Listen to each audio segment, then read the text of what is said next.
Global পয়েন্টের পক্ষ থেকে আপনাদের সবাইকে স্বাগত জানাচ্ছি। ভেনেজুয়েলার উপকূলের কাছে আন্তর্জাতিক জলসীমায় একটি তেলবাহী ট্যাংকার জব্দ করেছে যুক্তরাষ্ট্র। নিষেধাজ্ঞাভুক্ত জাহাজ চলাচল নিয়ে কঠোর অবস্থানের ঘোষণার কয়েকদিনের মধ্যে এই পদক্ষেপ নেওয়া হয়। একই সময় ক্যারিবীয় অঞ্চলে যুক্তরাষ্ট্রের উপস্থিতি আরো দৃশ্যমান হয়েছে, যা ঘিরে আন্তর্জাতিক অঙ্গনে নতুন আলোচনা শুরু হয়েছে। ভ্যালিড ও বিশ্বস্ত আন্তর্জাতিক সংবাদ মাধ্যমের তথ্য অনুযায়ী ভেনেজুয়েলার তেল খাত দীর্ঘদিন ধরেই যুক্তরাষ্ট্রের নিষেধাজ্ঞার আওতায় রয়েছে। এসব নিষেধাজ্ঞার মূল উদ্দেশ্য হিসেবে ওয়াশিংটন রাজনৈতিক সংস্কার, নির্বাচন সংক্রান্ত স্বচ্ছতা এবং মানবাধিকার পরিস্থিতির উন্নতির কথা উল্লেখ করে আসছে।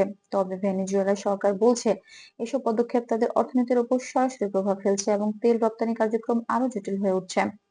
ভেনেজুয়েলার প্রেসিডেন্ট নিকোলাস মাদুরো সাম্প্রতিক বক্তব্যে দাবি করেছেন যুক্তরাষ্ট্র দেশটির বিশাল তেল সম্পদের উপর প্রভাব বাড়াতে চায় এবং সেই লক্ষ্যে আন্তর্জাতিক চাপ অব্যাহত রাখা হচ্ছে।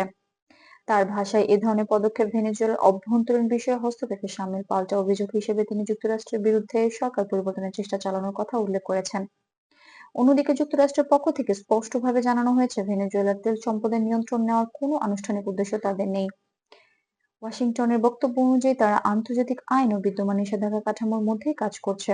কিছু ক্ষেত্রে শর্ত সাপেক্ষে তেল সংক্রান্ত বিধিনিষেধ শিথিল করার কথাও বলা হয়েছে, যাতে বৈশ্বিক জ্বালানি বাজারে ভারসাম্য বজায় থাকে।